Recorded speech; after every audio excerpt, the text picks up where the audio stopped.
우리를 에워싸고 계신 하나님의 임재를 의식하면서 천천히 깊은 들숨을 쉬십시오.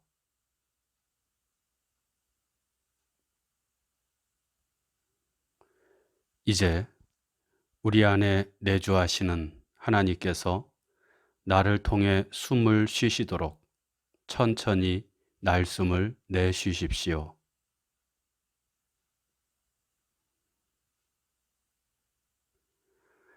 이렇게 천천히 몇 번 들숨과 날숨을 반복하며 하나님의 임재 가운데 머무십시오.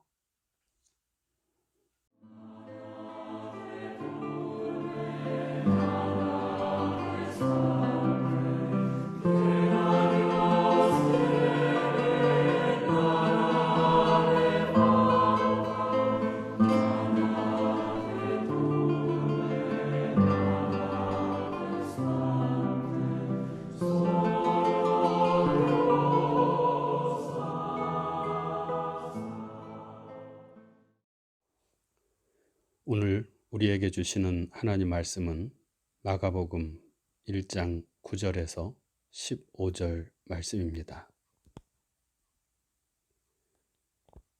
이제 낭독합니다. 하나님 말씀에 경청하십시오. 그때 예수께서 갈릴리 나사렛으로부터 와서 요단강에서 요한에게 세례를 받으시고 곧 물에서 올라오실새 하늘이 갈라짐과 성령이 비둘기같이 자기에게 내려오심을 보시더니 하늘로부터 소리가 나기를 너는 내 사랑하는 아들이라 내가 너를 기뻐하노라 하시니라. 성령이 곧 예수를 광야로 몰아내신지라. 광야에서 40일을 계시면서 사탄에게 시험을 받으시며 들짐승과 함께 계시니 천사들이 수종들더라.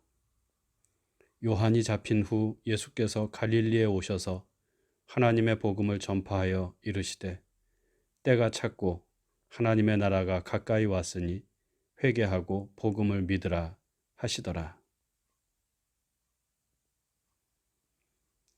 주신 말씀을 잠시 묵상합니다.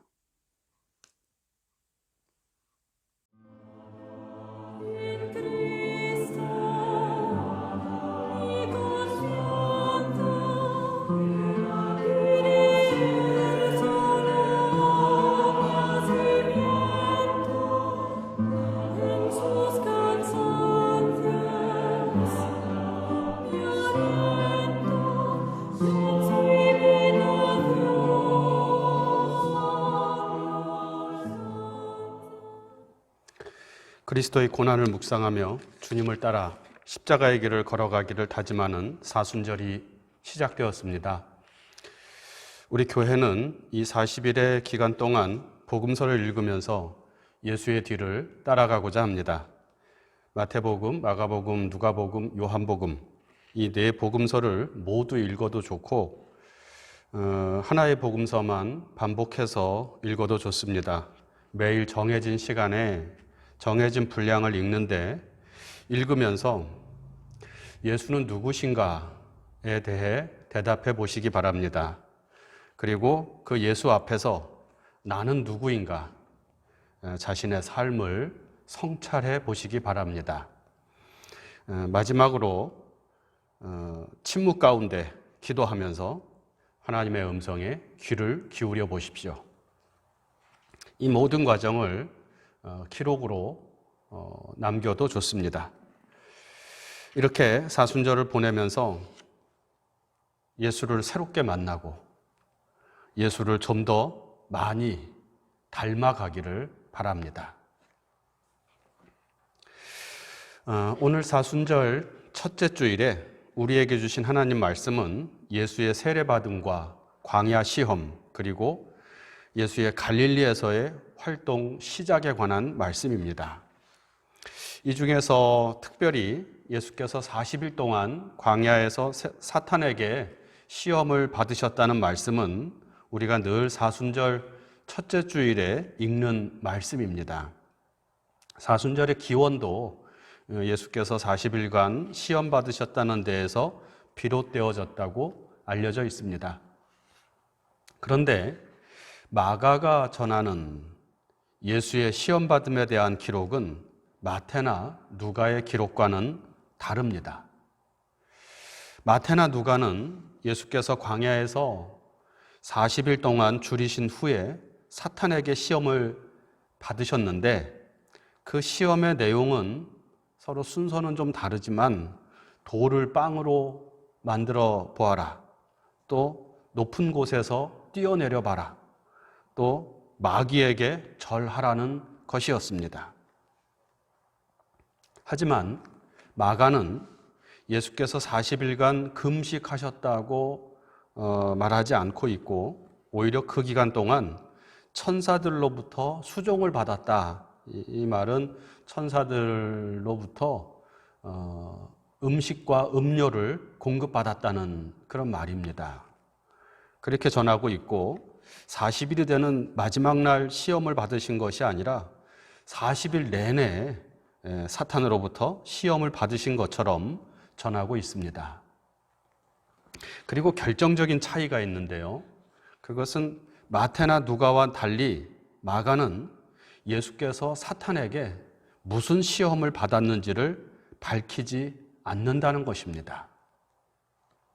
밝히지 않으니 궁금해질 수밖에 없는데 그냥 쉽게 생각하면 마태복음이나 누가복음에 나오는 세 가지 시험을 받으셨을 것이라고 생각할 수 있지만 저는 오늘 본문의 흐름 속에 그 대답이 나타나 있다고 생각합니다. 굳이 시험의 내용을 밝힐 필요가 없었던 것이라고 할 수 있습니다. 곧 세례를 받고 하나님의 부르심을 받은 예수께서 본격적으로 하나님의 복음을 선포하시기 전에 사탄에게 시험 혹은 유혹을 받았다는 것 자체에 시험의 내용이 담겨져 있다는 것입니다. 주연절 첫째 주일, 주님의 수세주일에 함께 말씀을 살폈듯이 예수께서는 세례를 받은 후 하늘로부터, 하나님으로부터 너는 내 사랑하는 아들이라 내가 너를 기뻐하노라 는 음성을 들었습니다. 마가는 이것을 예수의 지극히 개인적인 체험으로 소개하는데 그래서 저는 이 사건을 예수께서 하나님의 아들로 부르심을 받은 예수의 소명 사건이라고 명명하였습니다. 이 소명 안에는 앞으로 예수께서 감당해야 할 사명이 담겨져 있는데 그것은 하나님의 아들로서 하나님의 뜻을 세상에 밝히 드러내고 하나님의 나라를 이루라는 것입니다. 여기에서 하나님의 나라는 죽어서 가는 천국, 천당 그런 것이 아니라 이 땅 위에 이루어지는 하나님의 나라입니다. 이 땅 위에서 이루어지는 하나님의 다스림, 하나님의 지배, 하나님의 통치를 가리키는 말입니다. 사도 바울이 말한 것처럼 하나님의 나라는 오직 성령 안에 있는 의와 평강과 희락이라 그런 말씀이고 또 좀 더 구체적으로 말하자면 정의와 평화, 사랑이 충만한 세상이라고 할 수 있습니다. 이 하나님의 나라를 세상 속에 세우는 것이 바로 하나님의 아들로 부르심을 받은 예수의 사명인 것입니다. 그런데 성경에 의하면 이 세상은 하나님이 다스리시는 것이 아니라 공중 권세 잡은 자, 곧 마귀의 다스림과 지배 아래 있습니다. 그래서 세상에는 온갖 불의와 폭력과 강포와 무자비함이 넘쳐나는 것입니다. 이런 세상 한가운데서 하나님의 다스림을 실현하는 것은 어찌 보면 계란으로 바위치기와 같이 무모한 일일 수 있습니다. 세상은 너무나 강하고 절대로 무너져 내릴 것 같지 않습니다. 세상의 질서는 영원히 이어질 것처럼 보입니다. 이러한 세상에서 하나님의 나라, 하나님의 질서를 주장하는 것은 이상주의자의 공허한 외침으로 들릴 수 있고 또 많은 비난과 박해를 각오해야만 하는 일이 됩니다. 그것은 자신을 온전히 내어놓아야 하는 일입니다. 결국 십자가 고난과 죽음을 각오해야만 하는 일입니다. 이처럼 무모하기 짝이 없고 불가능해 보이는 일, 이 땅에 하나님 나라를 세우는 것을 사명으로 받은 예수의 마음은 어떠했을까요? 현대 그리스 문학을 대표하는 작가인 니코스 카잔차키스의 장편 소설 최후의 유혹에는 평범한 인간 예수가 자신에게 주어진 숙명, 하나님의 아들로 살아가는 사명을 이루어가는 과정에서 겪는 내면의 갈등과 번뇌, 두려움, 사명에 대해 의심하는 그런 모습을 보여줍니다. 결국 예수는 흔들리면서 자신에게 주어진 사명을 완수하지만 작가는 그리스도 예수에게 닥친 최후의 유혹은 평범한 인간으로 살고자 하는 욕구였다고 말하고 있는 듯합니다.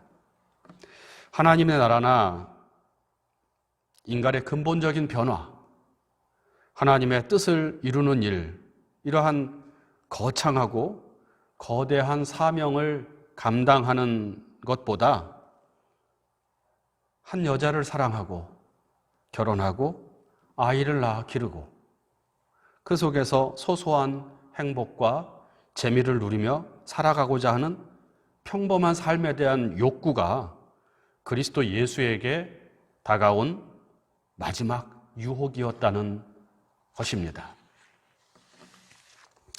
물론 한 작가의 문학적인 상상력에 기반한 작품이고 받아들일 수 없는 내용들이 많이 있지만 하나님으로부터 사명을 부여받은 한 인간의 고뇌와 번민을 다루었다는 점에서 의미 있는 접근이라고 생각됩니다.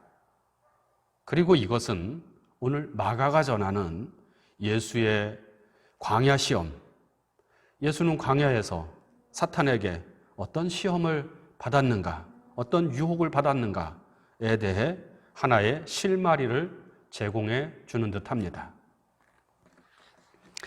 갈릴리 나사렛이라는 촌동네에 살던 예수라는 청년이 어느 날 하나님을 만났습니다. 그 하나님은 예수를 나의 사랑하는 아들이라고 부르면서 하나님의 나라를, 하나님의 다스림을 이루라고 하는 사명을 부여해 줍니다. 이 사명은 예수를 십자가의 길로 이끌어 갈 것이고 결국에는 죽음에 이르게 할 것입니다. 사명을 받은 예수는 이 사실을 잘 압니다. 만약 여러분이 이 예수의 처지라면 어떻게 하시겠습니까? 하나님이 말씀하셨으니 모든 것을 다 버리고 당장 실행에 옮겼을까요? 평범한 사람들이 추구하는 소소한 행복에 대한 욕구, 소망, 그런 것을 버리고 하나님 나라라는 대의에 결연히 자신을 던졌을까요? 쉽지 않은 일입니다. 저는 예수께서 시험을 받으셨다는 것은 하나님의 뜻을 깨달은 모든 인간에게 일어날 수 있는 갈등과 번민이라고 생각합니다. 이 문제를 해결하지 못하면 하나님의 뜻을 위해 나설 수 없는 것입니다. 예수에게 닥친 시험은 무엇이었을까요? 그것은 니코스 카잔차키스가 말하는 평범한 인간으로 살고자 하는 욕구였을 수 있습니다. 하나님의 아들로서 하나님의 뜻을 세상에 펼치며 하나님의 나라를 세워가는 일은 너무나 많은 것을 포기해야 하는 일입니다. 자신의 생명까지도 내어놓아야 하는 일입니다. 두려울 수 있죠. 그냥 평범하게 세상을 사는 사람들처럼 적당히 의롭고 적당히 불의하고 자신의 편안함과 안락, 행복을 추구하며 살아가고자 하는 마음이 예수 안에도 있었던 것입니다. 구약 성경에 요나가 니느웨로 가라는 하나님의 명령을 어기고 다시스로 도망친 것처럼 하나님의 나라를 이루라는 하나님의 명령을 회피하고 현실과 타협하며 편안한 길로 가고자 하는 욕망이 예수 안에도 있었다고 볼 수 있습니다. 또 다른 편에서 생각해 보면 인간 예수에게는 하나님의 아들에게 부여된 무한한 능력을 하나님의 뜻을 위해 사용하지 않고 자신의 성공을 위해 사용하고자 하는 욕망도 있었을 것입니다. 더 높아지고 더 많은 명예를 거머쥐고 온 세상 모든 사람들을 지배하는 자가 되는 그런 욕망, 이런 욕망이 예수가 극복해야 할 시험이었고 유혹으로 다가온 것입니다. 결국 예수가 광야에서 사탄에게 시험받았다는 것은 예수도 하나님의 뜻에 순종하는 삶과 자신의 행복을 추구하는 삶 사이에서 갈등하고 번민하고 괴로워한 사람이었다는 것을 우리에게 알려줍니다. 그렇지만 복음서는 예수가 이 모든 시험과 유혹을 이겨내셨다고 말씀합니다. 13절 말씀입니다. 광야에서 40일을 계시면서 사탄에게 시험을 받으시며 들짐승과 함께 계시니 천사들이 수종 들더라. 유대교 전승에 따르면 최초의 사람 아담은 에덴 동산에서 들짐승들과의 사귐 속에 살았고 천사들로부터 음식과 음료를 제공받았다고 합니다. 그러므로 예수께서 광야에서 시험을 받을 때에 들짐승과 함께 있었고 천사들의 수종을 받았다는 것은 예수께서 모든 시험을 이겨내시고 태초의 낙원을 회복했다는 것을 의미한다고 볼 수 있습니다. 예수는 하나님의 나라를 이루라는 사명을 부여받고 번민하고 갈등하고 회피하고 싶은 마음이 있었지만 결국 이 모든 시험과 유혹을 이겨냈습니다. 그래서 그 이후 거침없이 담대하게 하나님의 복음을 전파할 수 있었던 것입니다. 오늘 말씀 14절, 15절 말씀입니다. 요한이 잡힌 후 예수께서 갈릴리에 오셔서 하나님의 복음을 전파하여 이르시되 때가 찼고 하나님의 나라가 가까이 왔으니 회개하고 복음을 믿으라 하시더라. 예수는 어떻게 시험을 이겨내고 담대하게 하나님의 복음을 전파할 수 있었을까요? 마가는 예수께서 요한에게 세례를 받으신 후 물 위에 올라오실 때 하늘의 갈라짐과 성령이 비둘기같이 자기에게 내려오는 것을 보셨고 이후 너는 내 사랑하는 아들이라 내가 너를 기뻐하노라 하는 하늘의 소리, 하나님의 음성을 들었다고 우리에게 전합니다. 저는 바로 이 음성, 이 하나님의 사랑에 대한 확신이 예수로 하여금 모든 시험과 유혹을 뿌리치고 하나님의 뜻을 위해 십자가의 길을 걸어갈 수 있게 한 힘이었다고 믿습니다. 하나님의 사랑에 대한 확신이 있었기에 마지막 십자가 앞에서도 아빠, 아버지여, 아버지께서는 모든 것이 가능하오니 이 잔을 내게서 옮기시옵소서. 그러나 나의 원대로 마옵시고 아버지의 원대로 하옵소서 라고 기도하며 마지막까지 하나님의 뜻에 순종하는 삶을 살아갈 수 있었던 것입니다. 사순절, 주님의 뒤를 따라 십자가의 길을 걸어가고자 하는 여러분에게도 이 음성이 들려지기를 바랍니다. 말씀을 읽고 묵상하며 기도할 때 너는 내 사랑하는 아들이라 내가 너를 기뻐하노라. 이 하나님의 사랑에 찬 음성을 듣고 십자가의 길을 담대하게 걸어갈 수 있기를 바랍니다. 하나님의 사랑을 믿는 믿음으로 세상이 주는 불완전한 평화가 아니라 주님이 선사하시는 참된 평화를 추구하며 살아가시기를 바랍니다. 매 순간 내 뜻대로 마옵시고 아버지의 뜻대로 하옵소서 기도하며 멸망으로 이르는 크고 넓은 길이 아니라 생명으로 인도하는 좁은 길을 걸어갈 수 있기를 바랍니다. 그리스도 예수처럼. 이제 묵상합니다. 광야에서 시험당하신 예수를 묵상하면서 지금 내가 직면하고 있는 시험과 유혹은 무엇인지 생각해 봅시다. 높아지고자 하는 유혹입니까? 포기하고자 하는 마음입니까? 타협하고자 하는 마음입니까? 두려움입니까? 그것이 무엇이든 나를 사랑하시고 믿어주시는 하나님을 의지하면서 시험을 이기고 평화를 누리기를 바랍니다. 예수의 시험 받으심과 시험을 이기는 길을 묵상합니다.